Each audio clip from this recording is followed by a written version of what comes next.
श्री राम। गुरुर्ब्रह्मा गुरुर्विष्णु गुरुर्देव महेश्वरा गुरु साक्षात् परब्रह्म तस्मै श्री गुरुवे नमः। श्री राम।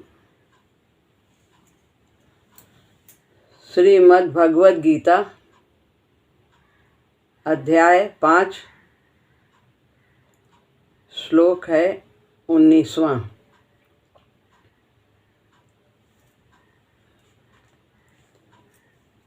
इहैव तैर्जितः सर्गो येषां साम्ये स्थितं मनः निर्दोषं हि समं ब्रह्म तस्माद् ब्रह्मणि ते स्थितः। तो यहाँ पर ऊपर जो पढ़ा है साम्ये स्थितम नहीं पढ़ेंगे, साम्ये के साथ आधा सा पढ़ लेंगे।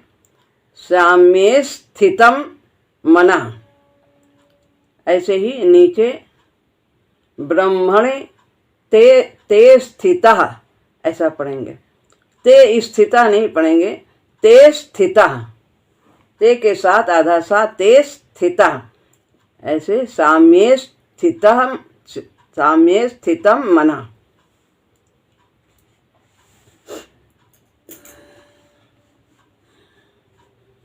यह माने इस जीवित अवस्था में, एव यह एव माने ही, तैर माने उन्होंने, तय माने रा है विसर्ग बन गया, तय उन्होंने, जीता जीत लिया है, सर्गो यानी सर्गा संपूर्ण संसार को,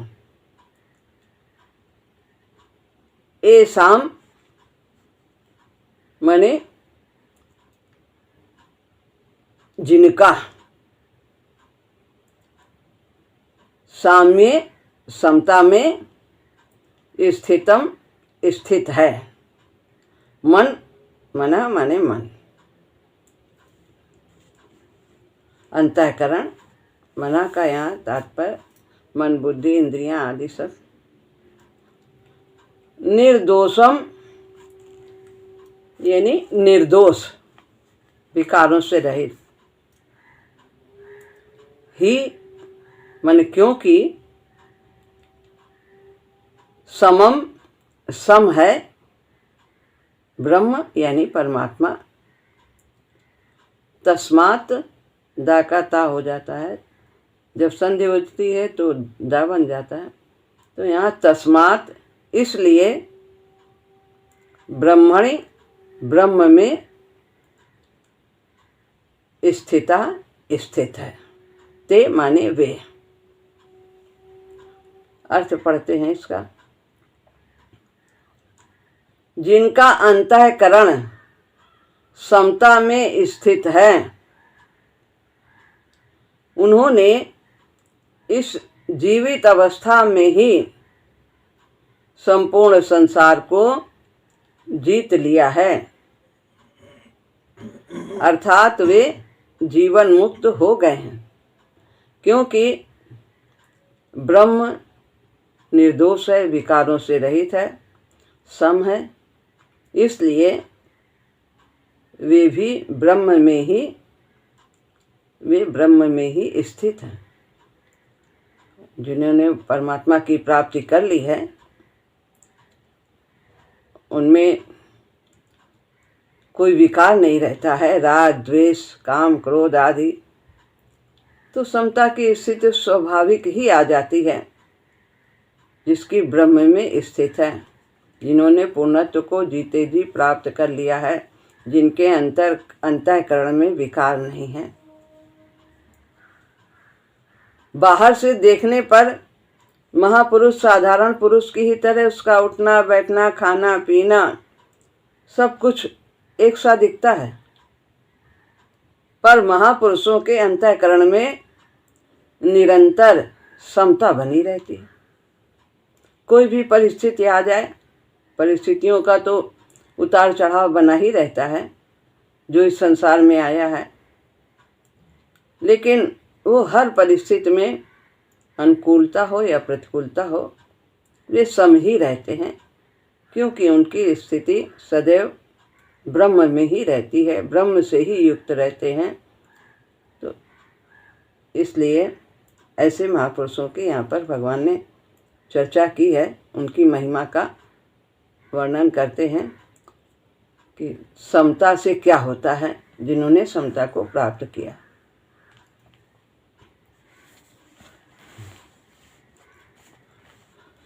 महाराज जी कहते हैं, ऐसे आंतरिक साम्य को प्राप्त करने वाले व्यक्ति, उनके विषय में, व्यक्तियों के विषय में कहते हैं कि उन्होंने यही जन्म मरण को जीत लिया है, यानी कि आवागमन से मुक्त हो गए हैं। आवागमन कब होता है? जब हमारे अंदर संस्कार शेष रहते हैं, किसी भी स्तर पे रहें, चाहे स्थूल पे रहें स्तर, चाहे वो मन का स्तर हो, चाहे बुद्धि का स्तर हो, संस्कार शेष हैं। तो हर एक स्तर के संस्कार को हमें शांत करना होता है। स्तर का मतलब है मन में सोच लिया, अब किया नहीं, तो वो भी संस्कार बन जाता है। तो उनके अंदर कोई भी संस्कार शेष रहता ही नहीं, क्योंकि उनके कर्म निष्काम भाव से होते हैं। कामना से जब कर्म होते तभी संस्कार बनते हैं। उन्हें कभी कोई अभाव प्रतीत ही नहीं होता है, क्योंकि वो पूर्ण से जुड़े रहते हैं।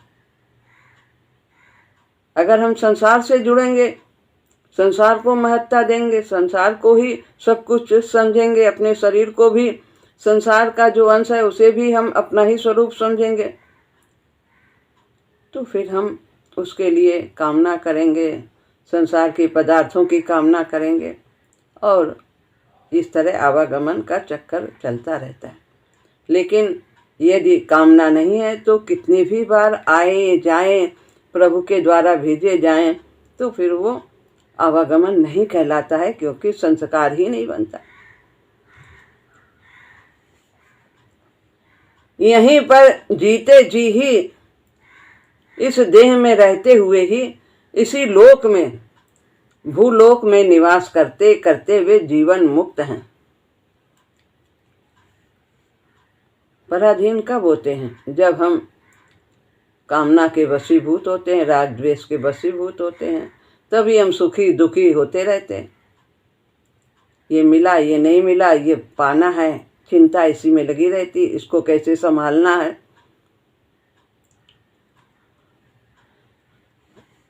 उनके बंधन कट चुके हैं। जिनके कुछ संस्कार अभी शेष हैं, वे शरीर छोड़ने पर ही बंधन से मुक्त अनुभव करते हैं, परंतु जिनके सभी संस्कार दग्ध हो चुके हैं, वे जीते जी ही मुक्त हो जाते हैं। तो इस प्रकार यहाँ पर बता रहे हैं, जिन्होंने समता प्राप्त कर ली है वे जीते जी मुक्त हैं। समता कब आएगी? जब हमारे अंदर राग द्वेष, कामना, विषमता, ये सब मन बुद्धि में नहीं होगा। यद रक्षा लाभ संतुष्ट हो, जो भी प्राप्त है उसे ही हम पर्याप्त समझेंगे, तो हमारे अंदर ये सब विकार स्वतः ही शांत होते चले जाएंगे, नहीं रहेंगे। जैसे कि पीछे भी कहा है कि बिना राग द्वेष से नितांत मुक्त हुए नितांत साम्य नहीं होता।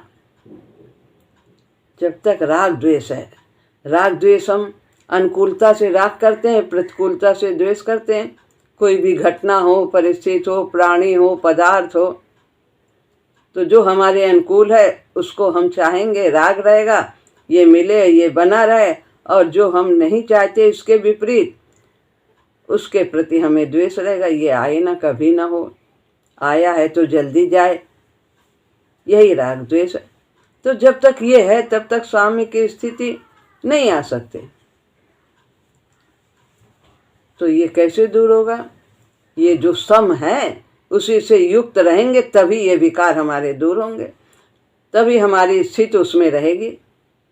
सम कौन है? परमात्मा सम है।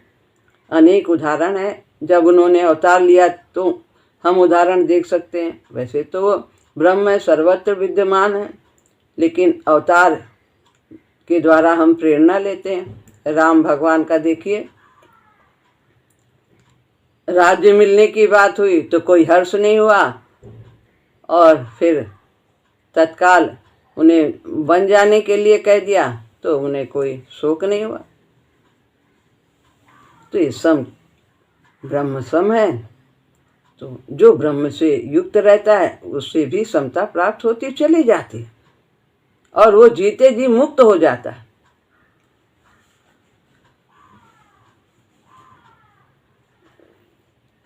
राग द्वेष से नितांत मुक्ति नहीं जब नहीं है तो फिर वो कैसे बंधन से रहित हो सकता है? जो धुल गया है, बंधन रहित हो गया है, वही इस साम्य को लाभ करता है।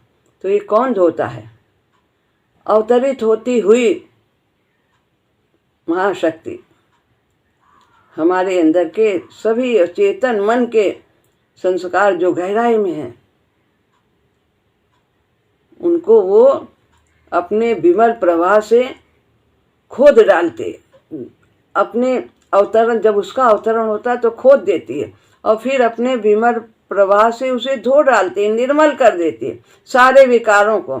ऐसे जमा है विकार कि वो सिल्ट जैसे बन गए हैं, वो निकलते ही नहीं। उस पर परिस्थितियां आती हैं और चली जाती हैं, कोई प्रभाव ही नहीं पड़ता, कुछ हम सीखते ही नहीं। लेकिन जब महाशक्ति माँ से जुड़ जाते हैं तो पहले वो उनको खोदती है विकारों को, और जब वो खुद जाते हैं, खोदते हैं तभी जब जमी है, जब कोई भी सिल्ट, जब ऐसे पानी डालोगे तो बह जाता पानी ऊपर से, वो बहेगा ही नहीं मट्टी। और जब वो खोद दिया जाता है तो फिर उसमें पानी डालिए तो वो सब बहाव के साथ बह जाता है। ऐसे ही वो महाशक्ति माँ जब हम उससे युक्त होते हैं तो हमें निर्मल कर देती है।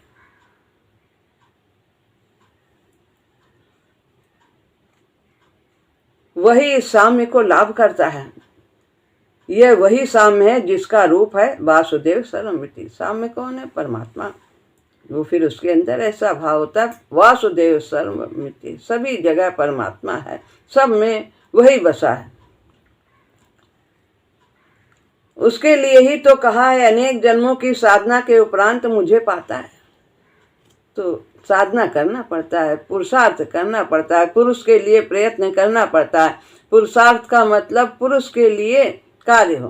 पुरुष कौन है? जो पूर्ण है। पूर्ण कौन है? केवल परमात्मा पूर्ण है, तो उसके लिए कार्य करना होगा। तो यह स्थिति हम लाभ कर सकते हैं। सब काम जितने भी कर्तव्य हैं सब अर्पण, प्रभु को अर्पण, प्रभु के लिए। फिर हमसे हमारी बाह पकड़ करके प्रभु वही करवाते हैं जो हमारे लिए उचित होता है। जो बुद्धि की समता है, स्थित प्रज्ञ की, और यह जो साम्य है, इनमें यह साम्य बहुत बड़ा है। उसमें भी समता कही गई है। स्थिर बुद्धि वाले दुखे सुवनुद्विग्न मना, सब सुखे सुविगत स्पृहा, साम्य स्थित। दुख में उद्विग्न जो नहीं होता, सुख से आसक्ति नहीं होती है, यही समता की स्थिति है। दोनों स्थिर बुद्धि की जो हम लोग दूसरे अध्याय में पाठ करते हैं, इसी की चर्चा है। वो स्थिरता तो संयम पर आश्रित है, और ये समता उस सम तत्व की अनुभूति पर आश्रित है। उसमें जो है सांख्य योग की चर्चा की गई है, तो वो विवेक पर आश्रित है, बुद्धि का विवेकी होना। और यहाँ पर क्या है कि यह समता तो उस सम तत्व की अनुभूति पर स्थित है। तो वैसे भी परमात्मा की अनुभूति होती है विवेक के द्वारा भी, और प्रभु के शरणागत होने पर भी परमात्मा की अनुभूति होती है, और समत्व की स्थिति आती है। पर उसमें तनाव है, पतन का भय। सांख्योग में तो भय है पतन का, कभी भी हम फिसल सकते हैं, कभी भी हमारे अंदर विकार उत्पन्न होते क्योंकि उसमें अपना बल होता है। लेकिन यहाँ जो भक्ति मार्ग है उसमें प्रभु संभाले रहते हैं, तो पतन का भय ही नहीं होता, तो पतन की कोई समस्या ही नहीं, संघर्ष का अवसर नहीं, संयम का अभिमान नहीं, वासना का भार नहीं, दुर्गति का प्रश्न नहीं, रुकने की सजा नहीं। इतना अच्छा मार्ग है। इसमें सौम्यता है और निर्भयता है। प्रभु सम हैं तो हम उनसे जुड़े होते हैं, हम भी सम होते हैं, निर्भय होते हैं, क्योंकि उनका वरद हस्त हमारे ऊपर है। वे हमें संभाल कर ले चलते हैं, हमें उन्हीं का आश्रय है, उन्हीं का सहारा। यह मुक्ति का मार्ग है और वो साक्षात जीवन मुक्ति है। इसमें तो मुक्ति से ऊंची भक्ति है। तो भक्त कभी मुक्ति की भी चाह नहीं करता, वो भक्ति भगवान से प्रेम सदा बना रहे। ये तो पूरा पूरा भगवान में ही निवास है।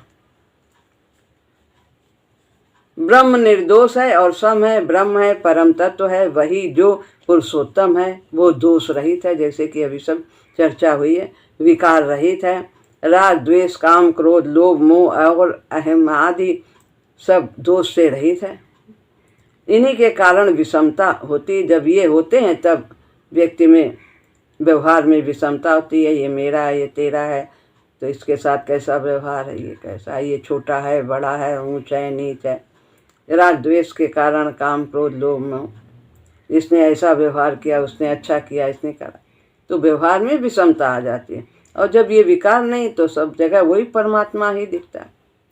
भीतर विषम होता है, बाह्य जगत में उस विषमता का प्रतिबिंब पड़ता है। जब अंदर काला है तो बाहर भी व्यवहार भी वैसा ही होगा।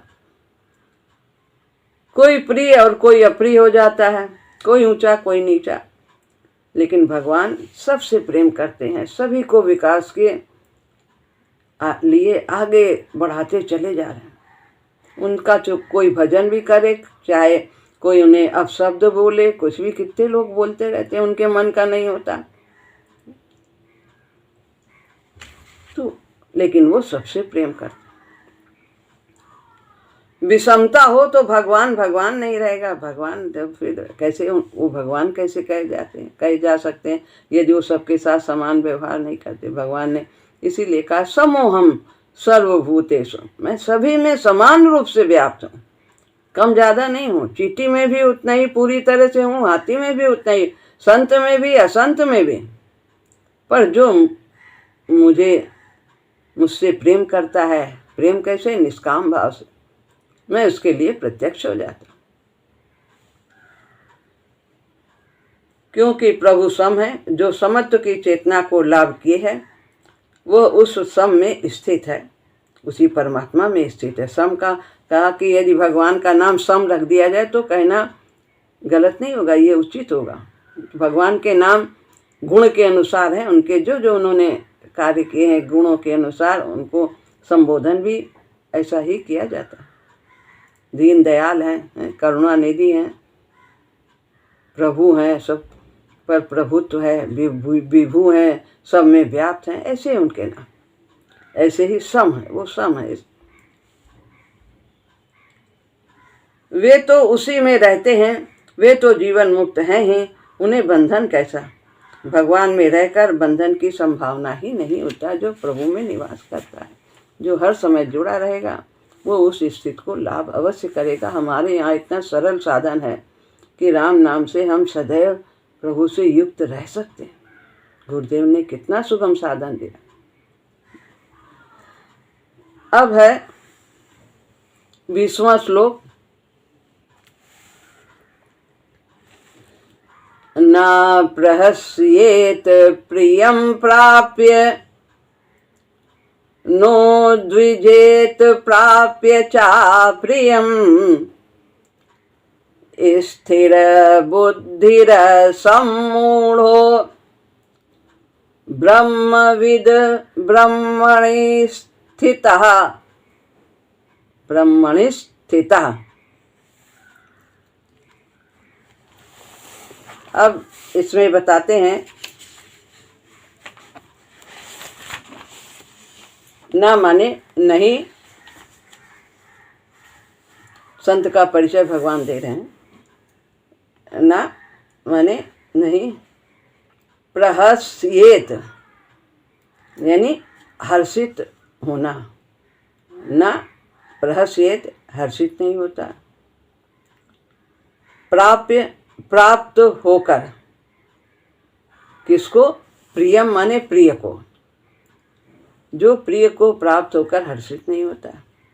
नो माने ना, उद्विजेत,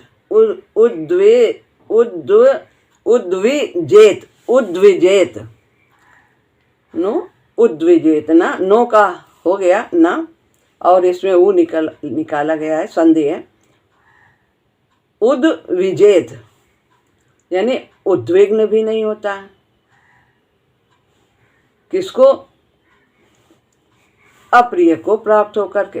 अप्रियम चा माने और अप्रियम, प्राप्य माने प्राप्त होकर के। जो प्रिय को प्राप्त होकर हर्षित नहीं होता और अप्रिय को प्राप्त होकर उद्विग्न नहीं होता है। स्थिर बुद्धि, वो स्थिर बुद्धि वाला असम्मूढ़ो, रा जो है विसर्ग बन गया और इसमें से आ निकाल लिया है, तो असम्मूढ़ो, स्थिर बुद्धि असम्मूढ़ो, तो मूढ़ता से रहित होता है। मूढ़ो माने मूढ़ता, असम्मूढ़ो असम्मोही, मूढ़ता से रहित होता है। ब्रह्मवित्, ब्रह्म को जानने वाला मनुष्य, ब्रह्मणि यानी ब्रह्म में स्थित है। जो प्रिय को प्राप्त होकर हर्षित न हो और अप्रिय को प्राप्त होकर उद्विग्न न हो, वो स्थिर बुद्धि वाला मूढ़ता रहित ज्ञानी, ब्रह्म को जानने वाला मनुष्य ब्रह्म में स्थित है। अब इसमें उसकी संत के लक्षण और बताते हैं, परिचय देते हैं।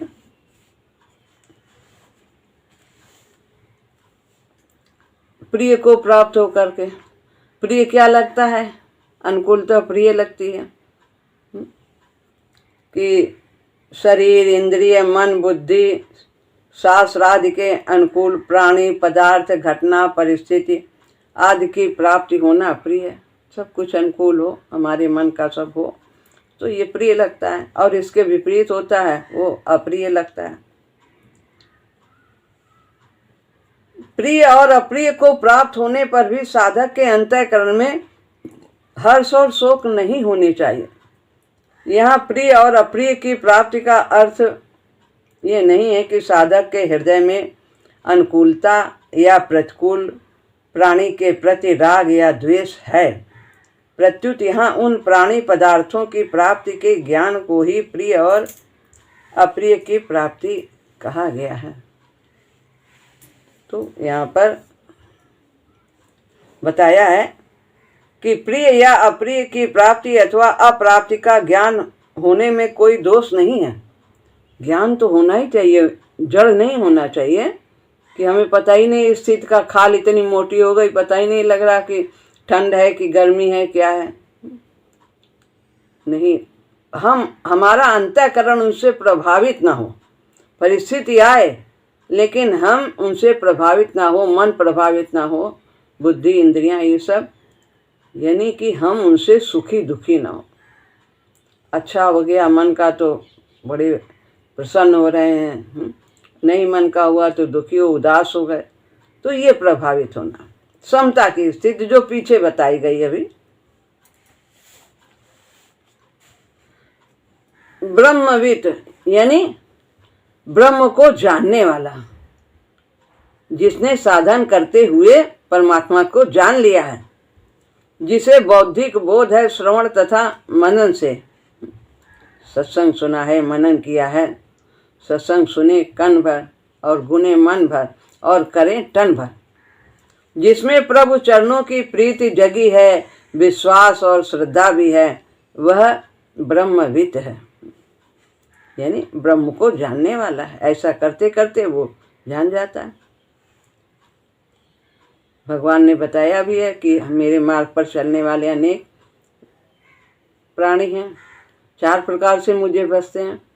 चतुर्विधा भजन्ते मां, 4 प्रकार से। आर्तो जिज्ञासुरर्थार्थी ज्ञानी चा भरतर्षभ। चतुर्विधा भजन्ते मां, ये जना सुकृतिन अर्जुन, सब सुकृतिन। आर्त हैं, जिज्ञासु हैं, अर्थार्थी हैं, दुखी आते हैं, और दूसरी बात मुझे जानने की इच्छा से, जिनके अंदर ऐसी जिज्ञासा हो, धन की इच्छा से आते हैं। और ज्ञानी जो तो वे तो प्रिय हैं, हमें बहुत प्रिय, क्योंकि वो हमसे ही प्रेम करते हैं, हमसे कुछ चाहते नहीं। ज्ञानी का मतलब भक्त से है यहाँ पर। तो ये है, ये सभी साधक हैं। और बहुनाम जन्म नाम अंते ज्ञानवान माम प्रपद्यते वासुदेवा सर्वमिति स महात्मा सुदुर्लभ। ऐसा बहुत जन्म करते करते ये स्थिति प्राप्त होती है कि वासुदेव सब में विद्यमान। बहु जन्म नाम, बहु जन्म का मतलब जो पीछे हम कर चुके हैं और जो ये जन्म है, ये सब कितने जन्मों को हम बिता चुके हैं, तब मनुष्य जन्म प्राप्त हुआ। और इस जन्म में हम साधना करके हम परमात्मा की प्राप्ति कर सकते हैं, अनुभव कर सकते हैं उसे। ब्रह्मण स्थिता, भगवान में स्थित निवास करने वाला व्यक्ति है वो जिसने उसे पा लिया है, जिसके लिए वियोग समाप्त हो गया, सदैव सुहागी रहता है, हर समय परमात्मा से जुड़ा रहता है, हर समय अपने प्रीतम को पास पाता है। कर्म समाधि के द्वारा महाराज जी ने कहा है वो सदैव सुहागी बना रहता है, कभी उसका वियोग ही नहीं होता। हर कर्म से, हर क्रिया जो भी कर्म करता है प्रभु से जुड़ा रहता है, प्रभु से जोड़कर, जैसे गोपियां जुड़ी रहती थी। जो सिद्ध संत है, जो जीवन मुक्त है, जिसकी चर्चा ऊपर हुई है, वो ब्रह्मण स्थित है। जैसा कि अभी समता की बात बताई गई, जो जिसने समता को प्राप्त कर लिया। समता कब प्राप्त होती है? जब हमारे अंदर से राग द्वेष विकार सब समाप्त हो जाते हैं। और ये कब समाप्त होते हैं? जब हम प्रभु से जुड़े रहते हैं, उनका चिंतन करते हैं। ब्रह्मविद कहने का विशेष प्रयोजन है। क्या ब्रह्म स्थित के बिना ब्रह्मविद हुए संभव है? ब्रह्म स्थित को अधिक स्पष्ट करने के लिए ही यहाँ पर यह प्रयोग हुआ है। क्या हुआ है कि जो प्रिय को प्राप्त होकर हर्षित नहीं होता, अप्रिय को प्राप्त होकर उद्विग्न नहीं होता है, तो वह ब्रह्म में ही स्थित रहता है। ऐसे व्यक्ति की बुद्धि स्थिर होती है, वो स्थिर प्रज्ञ होता है, बौद्धिक चंचलता समाप्त हो जाती है, तभी तथ्य का ठीक ठीक भान होता है। बौद्धिक चंचलता, अभी ये पाना संसारिक पदार्थ, अभी वो इसके लिए कितना प्रयत्न करें, उसके लिए क्या करें, एड़ी का चोटी का पसीना, ये सब बौद्धिक प्रयत्न होते हैं। जो सहज मिल जाता है कर्तव्य करते हुए, विवेक शास्त्र विहित कर्मों को करते हुए, उसमें विवेक का इस्तेमाल करता है और वो सही सही स्थिति को जान लेता है कि मैं कौन हूँ। बाय उतार चढ़ावों से, प्रकृतिगत स्पर्शों से वो दोलायमान नहीं होता कि क्षण में दुखी हो रहा, अब कैसी स्थिति आ गई, अनुकूल आ गई तो सुखी हो गई। ये दोलायमान है सुखी दुखी होना। जैसे तराजू इधर ऊपर नीचे हो, झूला इधर उधर जाता रहता है, स्थिर हो जाता है उसकी बुद्धि। प्रभु को प्राप्त हुए व्यक्ति में यह मति की स्थिरता सहज ही प्रकट होती है, भले ही उसने विशेषकर उसे प्राप्त करने के लिए साधना न की हो।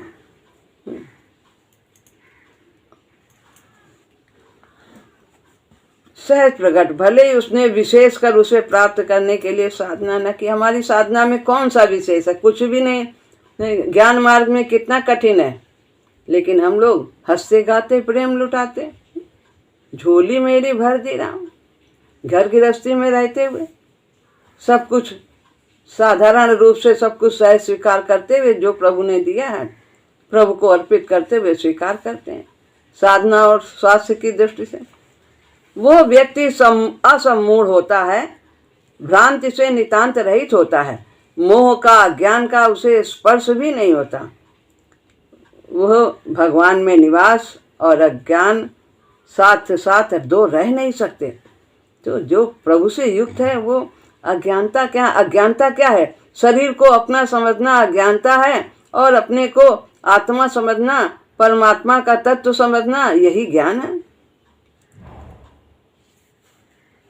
जैसे सूर्य में अंधकार का वास नहीं हो सकता, ऐसे जहाँ सूर्य वहाँ अंधेरा कहाँ है? ऐसे ज्ञान है तो फिर अज्ञान कहाँ होगा? और ज्ञान से, प्रभु से जुड़ करके अज्ञानता रह ही नहीं सकती। यह ब्रह्मण स्थिति एकदम से पूरी नहीं होती है, धीरे धीरे आती है। भागवती चेतना क्रमशः स्थायी भाव में उतरने लगती है। जितना हम आगे बढ़ चुके उतना बढ़ चुके, फिर और आगे बढ़ते चले जाते हैं। पहली अवस्था में संस्कार अभी शेष रहते हैं और उनके क्षय के लिए भागवती चैतन्य का कुछ समय के लिए हटना ही आवश्यक और हितकर होता है। विकास की दृष्टि से क्रमशः विकारों और संस्कारों का क्षय होने लगता है। बहुत कुछ परिस्थितियां सिखाती हैं, भोग भोगते जब थकियारा, त्राय त्राय मन उठी पुकार। ऐसी परिस्थितियां आती तो प्रभु की ओर बढ़ता है, और कोई सहारा संसार में नहीं दिखता तो बस एक यही सहारा दिखता है, और चेतना का निर्वाध साम्राज्य स्थापित हो जाता है। संस्कार क्षय होते हैं तो परम चेतना का साम्राज्य स्थापित हो जाता है। वो हमें पकड़कर लिए चलते, और फिर व्यक्ति असमोह की स्थिति को प्राप्त कर लेता है। अज्ञानता समाप्त हो जाती है, फिर कभी मोह नहीं होता। ऐसे संत की क्या दशा होती है? वो प्रिय को पाकर खिल नहीं उठता, और प्रिय अनुभूत उसमें ज्वार भाटे की तरह उभाड़ नहीं लाते कि बड़े हर्षित हो गए, ढोल बज रहा, खूब बहुत बड़े मन का हो गया और मेरे बराबर कोई नहीं, ये सब उछाल। वो छोटी सी लहर की तरह समा जाती है। सागर में कितनी लहरें उठती हैं, सागर ज्यों का त्यों रहता है। ऐसे ही कितनी चट्टानें आती हैं, कितनी लहरें आती हैं, चट्टानों पे थपेड़ा मार के चली जाती हैं, और वो चट्टान जस की तस रहती है। इसका उसके आंतरिक संतुलन पर कोई प्रभाव नहीं पड़ता।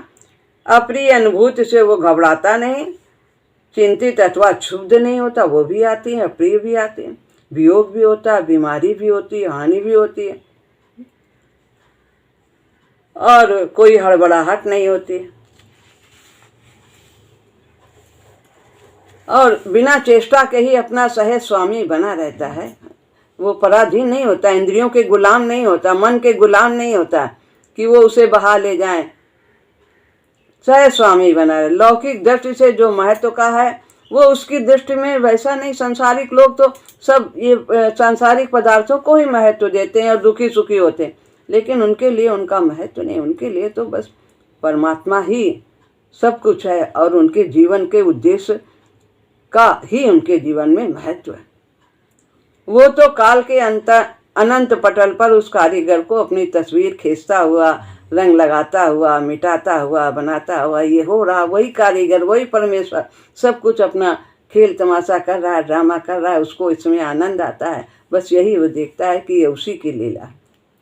वो साक्षी बन जाता है और यज्ञेश्वर की महती लीला का। इसका अर्थ है कि संत के भीतर संतुलन बना रहता है, न दिमाग में हलचल होती है, न दिल में कहीं तूफान आते हैं, और न आँखों पर मोह का पर्दा पड़ता है। वो भीतर बाहर सब तरफ से वो संतुलित रहता है और अपना स्वामी बना रहता है, आत्मावान बना रहता है। मन बुद्धि इंद्रियों सबका, शरीर सबका स्वामी बना रहता है, इनका गुलाम नहीं रहता है, और अपने कार्य के लिए ही इनका उपयोग करता है, अपने उद्देश्य की पूर्ति के लिए ही इनका उपयोग करता है। इस प्रकार यह श्लोक यहाँ पर पूरा होता है। संत की लक्षण का भगवान ने इसमें वर्णन किया है। श्री राम।